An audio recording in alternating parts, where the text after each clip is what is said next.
Hello friends, मैं हूं भूपेश लोहिया। आप देख रहे हैं मेरा YouTube channel M R right भी। पिछले वीडियोस के अंदर मैंने आपको साइंस के अंदर कुछ टॉपिक अच्छे ढंग से समझाया था और वहाँ तक मैंने आपको जो चैप्टर था अपने पास में हमारे आसपास के पदार्थ उसको मैंने चैप्टर को कंप्लीट करवा दिया था। और मैंने जितना अच्छा हो सके सॉलिड लिक्विड गैस को बहुत बढ़िया ढंग से समझाने की पूरी पूरी कोशिश की थी। आज हमें ना कुछ इस चैप्टर से रिलेटेड जो अपने पास में जो चैप्टर खत्म हुआ है इसके अंदर है ना मेरे पास में दो इंपॉर्टेंट जो चीज़ें हैं इसके अंदर जो मुझे लगता है इस चैप्टर से पूछी जाती है वो चीज़ मैं आपको पूरी बढ़िया ढंग से इसके अंदर करवा दूंगा। और फाइनली इस चैप्टर को अपन क्लोज करेंगे, फिर आगे वाले चैप्टर पे चलेंगे। देखो, अपन को जो चीज़ सीखनी है ना आज सबसे पहले तो वो है कि है ना एक मानक इकाइयों का मतलब क्या होता है। मानक इकाई का मतलब क्या है सबसे पहले ये समझना है। जो अपन को जो मेन जो चीज़ें समझनी है ना वो यही समझनी है, मानक। अब मानक इकाई का मतलब है स्टैंडर्ड यूनिट्स यानी मानक इकाई, ठीक है ना। इसको इंग्लिश में बोलते हैं स्टैंडर्ड यूनिट। अब ये पहली बात तो ये स्टैंडर्ड यूनिट का मतलब क्या होता है पहले तो आप ये समझाओ sir what is this standard unit. देखो, अगर मैं आपको बोलूं एक एग्जांपल के तौर पर, अगर मुझे कोई वजन तोलना है, ठीक है, वजन को जब तोला जाता है, अगर मैं वजन को अगर तोलूं तो अपन बोलेंगे कि ग्राम या किलोग्राम के अंदर तोला जाएगा। ये कोई मेरे पास में वेट है, ठीक है ना, WEIGST। याद रखें यहाँ पे मैंने ये स्पेलिंग क्यों बोली, ये इसलिए बोली है क्योंकि जब आप वेट लिखते हो ना तो वेट को आप ऐसे भी लिखते हो, वेट को आप ऐसे भी लिखते हो, ठीक है ना। ये तीन तरह के वेट होते हैं। इस वेट का मतलब होता है गीला, इस वेट का मतलब होता है इंतजार, और इसका मतलब होता है वजन। ये आपको छोटी छोटी बातें याद रखनी है। यहाँ वेट का मतलब है ना अपने फिजिक्स से रिलेटेड की बात आ रही है, ठीक है ना, ये बात ध्यान रखनी। चलो इसको साइड करते हैं। अब मैं बात कर रहा था वेट। अब इस वेट का मतलब हो गया अपने पास में वजन। अब मैं आपको बोलूं कि मुझे किसी का वजन तोलना है तो आप क्या बोलोगे, ठीक है ओके तोल लेंगे। जैसे मैं वजन को तोलूंगा तो तोलते ही अपन को पता लगेगा ग्राम सॉरी किलोग्राम या फिर ग्राम, दोनों में से कोई एक चीज पता चलेगी, ठीक है ना। ये बड़ी इकाई होती है, छोटी इकाई होती है। अब जैसे ही किलोग्राम और ग्राम में तुलता है ना तो तुलते ही अपन क्या बोल देते हैं, ओ या आपने क्या करा इसका वजन यानी इसकी माप बताइए आपको। तो माप बताइए, तो माप का मतलब क्या हो गया कि किसी वस्तु की माप किस रूप में दर्शाई जा रही है वो स्टैंडर्ड डेविएशन को शो करती है। अब सबसे पहली बात तो होती है इकाई, तो मैंने समझा दी कि ये एक इकाई तो है ही है, लेकिन स्टैंडर्ड का मतलब क्या बताना चाह रहे हो आप। स्टैंडर्ड का मतलब ये होता है कि जिन जिन मानकों के नाम या फिर जिन जिन मानक, ऐसे ऐसे मानक जिनको ऑल ओवर द वर्ल्ड के अंदर सेम ही माना गया है उन्हें स्टैंडर्ड डेविएशन माफ करना स्टैंडर्ड यूनिट बोला जाता है। जैसे एग्जांपल के तौर पर मैं आपको बोलूंगा कि इसे लंबाई है, मैं एक एग्जांपल देता हूँ, ये लंबाई है मेरे पास में, ठीक है ना। लंबाई को इंग्लिश में बोलते हैं लेंथ, ठीक है, ये बोलते हैं। मैं आपको बोलूं कि लंबाई को मुझे नापना है, किस में नापोगे, आप क्या बोलोगे, सर छोटे से शुरू करते हैं। सर आप ज्यादा ज्यादा किस में नापोगे, माइक्रोमीटर में। सर आप नापोगे तो मिलीमीटर में, ठीक है। फिर आप नापोगे सर सेंटीमीटर में। सर आप थोड़ा सा आगे बढ़ जाओगे तो किसके अंदर नापोगे, मीटर के अंदर। फिर मीटर से थोड़ा आगे बढ़ जाओगे तो सर किलोमीटर में माप लोगे ज्यादा से ज्यादा, और क्या होगा, है ना, यहाँ तक पहुंच जाओगे आप। सर आप उससे भी ज्यादा मापना चाहोगे तो फिर उसके बाद में तो और लंबी लंबी दूरी नापती है ना। तो अपन यहाँ से लेकर पहले यहाँ की कंडीशन को समझ रहे हैं। ये किलोमीटर लिखा है, ये मीटर लिखा है, ये चीज है, आप इसके अंदर नापते हो। अब आप यहाँ पे एक चीज नोटिस करना, metre metre metre metre metre, सब में मीटर मीटर मीटर वर्ड आ रहा है मीटर। तो इसका मतलब क्या हुआ, एक चीज है ना इसमें कॉमन नंबर है, कॉमन नंबर के तो क्या है, एक कॉमन इकाई है। ये कॉमन इकाई को ही अपन है ना इसकी है ना स्टैंडर्ड डेविएशन बोलते हैं। स्टैंडर्ड डेविएशन, मेरे मुंह से बार बार डेविएशन वर्ड निकल रहा है, स्टैंडर्ड यूनिट बोलते हैं इसको, ठीक है ना। ऐसे अब मैं क्या करूंगा, टाइम। अब जैसे फॉर एग्जांपल टाइम का उदाहरण दूं, आप बोलोगे कि साहब टाइम कैसे नापते हैं, ऑब्वियसली बात है बड़े से चलते हैं तो आवर, आवर से थोड़ा नीचे चलता हूं तो मिनट, मिनट से नीचे चलता हूं तो सेकंड, और सेकंड के बाद में चलता हूं तो माइक्रोन। ये अपने पास में चलता है मिनट, सेकंड के बीच में भी है ना, सेकंड से भी नीचे माइक्रोन में आता है, ठीक है ना। तो हावर यानी घंटे, minute minute, second second, micron micron आ गया। तो आप क्या बोलोगे, सर घंटे में भी नाप सकते हैं, मिनट में भी नाप सकते हैं, सेकंड में भी नाप सकते हैं, माइक्रोन में भी नाप सकते हैं। लेकिन सबसे छोटी से छोटी इकाई अगर आपको नापनी हो तो आप देखना टाइम को हमेशा सेकंड के अंदर नापा जाता है, इस सेकंड के अंदर। ऐसे आपके पास में लंबाई को किसमें, मीटर में नापा जाता है ना। ऐसे अब मैंने ये किलोग्राम रखा है, इस किलोग्राम के बारे में अभी मैं थोड़ा सा अच्छे ढंग से समझा के बताऊंगा कि मैंने क्या समझाया ना सारा। तो इसको कहते हैं अपन पास में मानक इकाई। ये फॉरेन कंट्रीज के अंदर भी इन इकाइयों को माना जाएगा। अमेरिका चले जाओ, यूएसए चले जाओ, सॉरी इंग्लैंड चले जाओ, न्यूजीलैंड चले जाओ, ऑस्ट्रेलिया चले जाओ, साउथ में चले जाओ, नॉर्थ में चले जाओ, किस जगह भी चले जाओ, कहाँ, इंडिया में नहीं, ऑल ओवर द वर्ल्ड के अंदर बोल रहा हूँ। ठीक है ना, उस हिसाब से बोला मैंने। तो ये चीज मैंने इनडायरेक्टली समझाई कि स्टैंडर्ड डेविएशन का मतलब क्या और स्टैंडर्ड यूनिट का मतलब क्या होता है। बार बार मेरे मुंह से डेविएशन डेविएशन निकल रहा है, ठीक है ना, उसके लिए माफी चाहता हूँ। ठीक है, तो ये चीज मैंने आपको सबसे बेसिक सी बात समझानी थी। अब वो कौन सी इकाइयां हैं जो स्टैंडर्ड यूनिट के अंदर आती है, ठीक है ना, तो वो सबसे पहले नाम लिख लेते हैं। देखो देखो कौन कौन सी है। सबसे पहली बात, अगर मैं आपको बोलूं 3 नाम तो आप पहले ही याद कर लो, कौन से वाले। एक तो सबसे पहले है द्रव्यमान। तो मैं एक काम करता हूं, इसको पूरा पूरा बढ़िया ढंग से बताता हूं। द्रव्यमान, ठीक है। दूसरे नंबर पे आता है अपने पास में लंबाई। लंबाई के बाद में आप ले लेते हैं, फिर इसके बाद में समय, ठीक है। समय के बाद में आप ले लो जैसे घनत्व। चलो घनत्व से पहले 2 चीज लेते हैं। सबसे पहले लेता हूं आयतन, ठीक है। आयतन के बाद में जैसे फॉर एग्जांपल आप ले ले, तो अब ले लो घनत्व, ठीक है ना। और एमएलटी के अंदर हो गया। और मैं आपकी किताब के अंदर देख लेता हूँ और किस तरह की इकाइयां हैं। हाँ, एक आपका ले लो वेट यानी भार, और एक आप जैसे ले लो प्रेशर ले लो यानी दाब। ये 4-5 ले लो। वैसे एम्पियर वगैरह धारा भी ले सकते हैं, केल्विन टेम्परेचर भी ले, हाँ टेम्परेचर भी लगे हाथ ले ही लो। तापमान, तापमान हो गया, ठीक है ना। सबसे पहले आप इनकी इंग्लिश नाम लिखेंगे। तो इंग्लिश नाम में द्रव्यमान को बोलते हैं मास, ठीक है। लंबाई को बोलते हैं डिस्टेंस। डिस्टेंस मत लिखो, इसको लेंथ लिख लो, ठीक है ना, लेंथ हो गया। समय को बोलते हैं टाइम। आयतन को बोलते हैं वॉल्यूम, ठीक है। घनत्व को बोलते हैं डेंसिटी, ठीक है। और उसके बाद में भार को बोलते हैं वेट। वेट के बाद में ताप को बोलते हैं प्रेशर, और प्रेशर के बाद में तापमान को बोलते हैं टेम्परेचर, ठीक है। ये मैंने इंग्लिश नाम लिख दिया। अब इंग्लिश नाम के बाद में आता है इसके बाद में सिंबल्स। सिंबल्स का मतलब क्या होता है, यानी चिन्ह। इनके जो चिन्ह होते हैं वो देखो। चिन्ह में मास बोल रहे हैं तो इसका मतलब बड़ा एम, ठीक है। एल बोल रहे तो बड़ा एल, टी बोल रहे तो बड़ा टी, वॉल्यूम बोल रहे तो बड़ा वी, ठीक है ना। और डेंसिटी बोल रहे तो बड़ा डी, वेट बोल रहे तो वेट के लिए डब्ल्यू ई यानी ये ऐसे इस तरह से, ठीक है। उसके बाद में प्रेशर के लिए बोल रहे तो पी, और उसके बाद में टेम्परेचर के लिए बोल रहे तो टी डिग्री सेल्सियस, ऐसे टी डिग्री बना दो बस। ये इनके सिंबल्स होते हैं। अब सिंबल्स होने के बाद में आ गया उसके बाद में इनकी इकाइयां का मतलब, जैसे मेरा नाम है भूपेश लोहिया, तो इसका मतलब लोहिया क्या है, मेरी कास्ट। यानी और कास्ट को क्या मतलब एक सरनेम दिया है मुझे। अब ये जो सरनेम है ना, इस सरनेम से मुझे पता चल रहा है कि भैया ये भूपेश लोहिया है ना सरनेम। इसी तरह से इनके भी सरनेम है। द्रव्यमान है, मास, मास का भी अपना खुद का सरनेम है, यानी उसे अपन इनकी लैंग्वेज में बोलते हैं इकाइयां, ठीक है, उस तरीके से। तो मास है, मास को नापा जाता है किलोग्राम के अंदर, ठीक है। मैं पूरा पूरा लिख देता हूँ, किलोग्राम, ठीक है ना। लेंथ है, लेंथ को नापा जाता है मीटर में, ठीक है। उसके बाद में समय है, समय को नापा जाता है सेकंड में, ठीक है। उसके बाद में आयतन, आयतन को नापा जाता है मीटर क्यूब में, मीटर क्यूब में। या फिर ऐसे लिख लो, 3 की घात लिख लो, नहीं तो ऐसे नहीं समझा सकते हो तो ऐसे समझ लो, मीटर क्यूब में, ठीक है। ठीक है, नेक्स्ट आ गया अपने पास में घनत्व। घनत्व को अपन किस में नापते हैं, देखो घनत्व का एक फॉर्मूला होता है। घनत्व का फॉर्मूला होता है अपने पास में द्रव्यमान बटा आयतन। ये मैं फॉर्मूला साइड में लिख रहा हूँ। घनत्व बराबर में द्रव्यमान बटा आयतन, ये फॉर्मूला होता है। चूंकि मैंने द्रव्यमान का फॉर्मूला लिखा किलोग्राम तो केजी हो गया, आयतन का फॉर्मूला लिख दिया मैंने मीटर क्यूब, ये लिख दिया, तो ये आपका फॉर्मूला बन गया। तो कुल मिला के किलोग्राम बटा मीटर क्यूब, ये इसका फॉर्मूला क्या है, ये इसकी इकाई हो गई। वेट है, अब यहाँ पे ये वेट मैंने लिखा न्यूटन, और इसके ऊपर मैं ऐसे डब्बा बना रहा हूँ, और इसके ऊपर भी मैं डब्बा बना रहा हूँ। इन दोनों के ऊपर क्यों बनाया डब्बा, अभी आपको समझाऊंगा। नेक्स्ट है प्रेशर।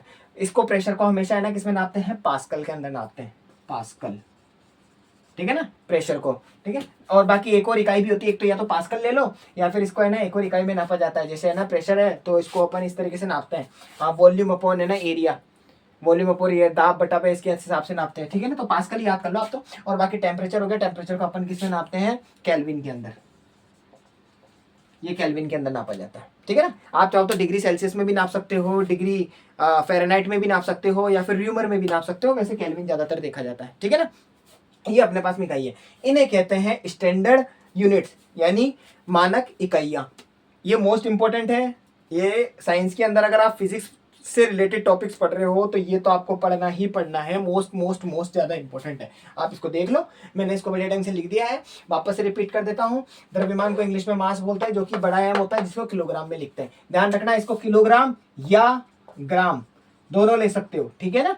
नेक्स्ट हो गया अपने पास में लंबाई, लंबाई के लिए लेंथ हो गया मीटर के अंदर लिखते हैं। ऐसे समय हो गया, समय के लिए टाइम हो गया, टाइम को सेकंड में लिखते हैं। आयतन को वॉल्यूम लिखते हैं मीटर क्यूब में। घनत्व को डेंसिटी को किलोग्राम बटा मीटर क्यूब में लिखते हैं। भार को बता दिया वेट, वेट का मतलब हो गया अपने पास में न्यूटन में।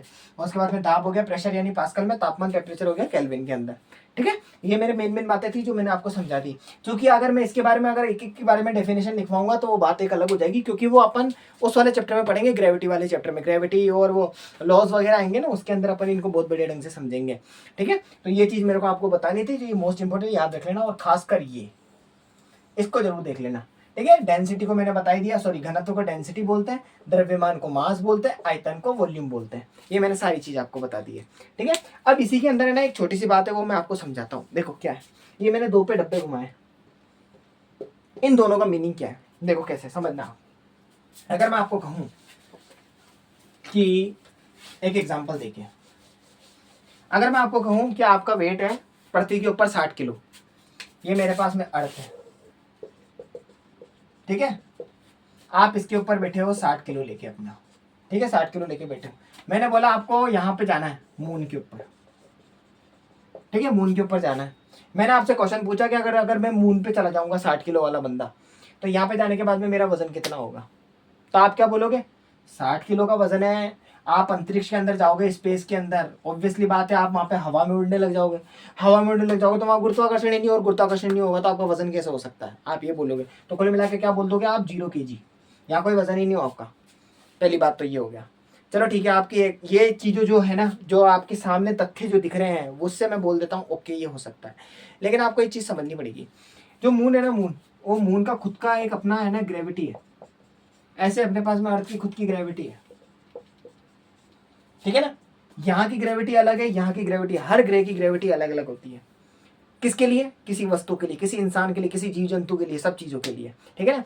अब मैं इनडायरेक्टली मेन बात बताऊँ, यहाँ की जो चीज है ना, इसके मुकाबले में जो मून का जो वेट होता है, मतलब मून के ऊपर है ना जिस तरह से ग्रेविटी जो फोर्स लगाती है, ग्रेविटी वर्ड बोले जा रहा हूँ मैं बार बार, में आपको एक बात समझनी है। अगर मैं ग्रेविटी वर्ड बोले जा रहा हूँ तो ये चीज आपको समझनी है कि यहाँ पे जो ग्रेविटी लग रही है ना, वो इसके मुकाबले के अंदर 1/6 लग रही है। अगर यहाँ पे 1 रुपए की लग रही है, तो यहाँ पे इस जगह पे ना, सॉरी, यहाँ पे अगर 6 रुपए लग रही है, इसका 1 भाग इधर लग रहा है, केवल 1 भाग। अब आप बोलेगे व्हाट इज दिस 1 भाग, कैसे। अगर आप है ना 6 को 60 रुपए में टोलरेट करते हो, यानी अगर मैं 60 रुपए के अंदर अगर 6 का भाग लगाता हूँ, तो मेरे पास में 10 किलो आता है, और ये 10 किलो का मान ही तो 1 रुपए हो गया। तो इनडायरेक्टली मैं आपको इतना ऐसे झमेले में डालू, इससे तो अच्छा है मैं आपको डायरेक्ट ही बता देता हूँ, जितना अर्थ के ऊपर आपका वेट होगा ना, उतने वेट को आप ऊपर रखो और अपने 6 का भाग लगा दो, बस इनडायरेक्टली बात है, ये बात ध्यान रखनी है आपको। तो यहाँ पे मेरे पास में 10 किलो का वेट हो जाएगा मेरा, बस बात खत्म। अब आप सबसे बड़ी बात तो ये आ गई, सर आप है ना वेट वेट बोले जा रहे हो, वेट वेट बोले जा रहे हो, अभी मानक इकाई के अंदर तो आपने बताया था कि वेट की इकाई तो न्यूटन होती है, आपने तो ये समझाया। तो आप ये किलोग्राम किलोग्राम क्यों बोल रहे हो, किलोग्राम का मतलब तो ये तो द्रव्यमान हुआ ना, द्रव्यमान हुआ ये। तो अब आपको यहीं पे चीज सीखनी है और यहीं पे अपना आपको स्टॉप कर देना है, और क्या बोलना है, बिल्कुल करेक्ट बात है। अगर आप किलोग्राम लिख रहे हो तो ये तो द्रव्यमान बताना चाहिए, और अगर वजन वजन बोले जा रहे हो तो इसका मतलब न्यूटन लिखो। तो बस कुछ भी नहीं करना है, इसमें छोटा सा करेक्शन करना है आपका। यहाँ पे जो मैं बोले जा रहा हूँ ना, इतनी से वेट वेट ये अपने न्यूटन के अंदर है, और ये भी अपना किस में है, किलोग्राम में नहीं है, ये न्यूटन के अंदर है। अगर आप 1/6 का भाग लगाते हो तो ये अभी आपको याद रख लेना है। मून का मतलब अपने पास में चांद हो गया है, ठीक है, और अर्थ का मतलब अपने पास में पृथ्वी हो गया है, ये बात ध्यान रख लेना आप सबसे पहली बात तो, ठीक है ना। और यहाँ मैं साफ साफ बोल रहा हूँ, पृथ्वी के ऊपर जो आपका वजन है मून के ऊपर 1/6 हो जाता है, यानी जितना आपका वेट होगा ना, जैसे आपका यहाँ पे वजन है 120 न्यूटन, तो आपका यहाँ पे वेट हो जाएगा 120/6, यानी कितना हो जाएगा अपने पास में 20 किलोग्राम, किलोग्राम नहीं सॉरी न्यूटन, ठीक है ना। अब ये तो था ये बात वेट की, यानी वजन वजन वजन के बारे में बात थी। अब साफ आता है अपने पास में कि द्रव्यमान क्या होता है, व्हाट इज द्रव्यमान, यानी मास के बारे में कैसे समझाओगे आप। सेम यही एग्जांपल लेंगे, बिल्कुल ये का यही।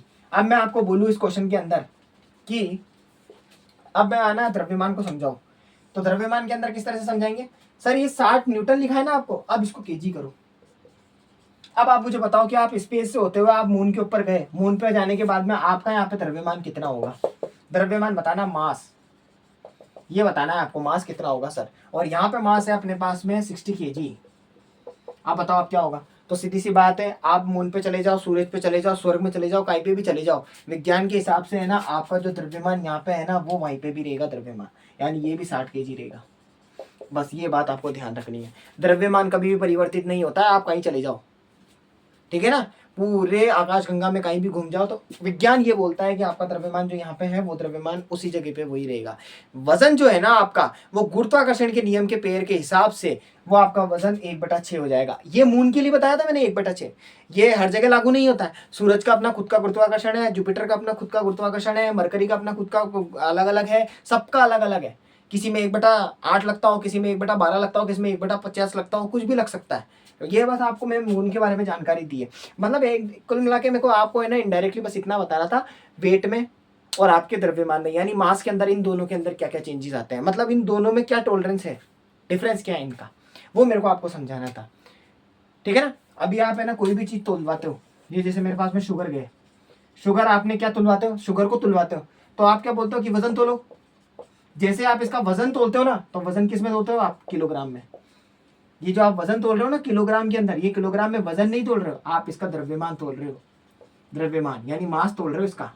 क्यों? क्योंकि द्रव्यमान की परिभाषा पता क्या होती है, ये मेरे पास में वस्तु है, ये वस्तु अपना स्थान घेर रही है। स्थान घेरने का मतलब है अपने अस्तित्व के होने का परिमाण दे रही है कि हाँ मैं इस पृथ्वी के ऊपर हूँ, मेरी एक है ना पहचान है। वो पहचान किस रूप में, एक वस्तु के रूप में है। तो इसका मतलब ये वस्तु के रूप में, और ये वस्तु नीचे की तरफ में गिर रही है। जैसे ही हवा में इसको छोड़ता हूँ तो नीचे गिरती है, तो इसका मतलब इसके ऊपर क्या लग रहा है, गुरुत्वाकर्षण लग रहा है। तो गुरुत्वाकर्षण लगता है तो इसका वो वजन होगा। लेकिन अगर इसके ऊपर गुरुत्वाकर्षण नहीं लगता और ये हवा के अंदर ही तैरती है, तो ये अपनी वस्तु क्या होगी, अपने आप का द्रव्यमान लेके बैठी होगी, ठीक है ना। ये दो चीज अपन को समझनी थी, द्रव्यमान का मतलब क्या होता है, वजन का मतलब क्या होता है, ठीक है। अपन कोई भी चीज को तुलवाते हैं तो वो अपन उसका वजन नहीं, उसका द्रव्यमान ही तोलते हैं, अगर किलोग्राम के अंदर चल रहा है तो। अगर वजन की बात बोलेगा तो वजन हमेशा न्यूटन में तुलता है। अपन यहाँ पे न्यूटन क्यों नहीं इस्तेमाल करते हैं, क्योंकि मैंने आपको पहले ही बोला था, ऐसा नहीं हो सकता मैं न्यूटन इस्तेमाल करूं, दूसरा देश किलोग्राम इस्तेमाल कर रहा है, दूसरा देश कुछ और इस्तेमाल कर रहा है, नहीं।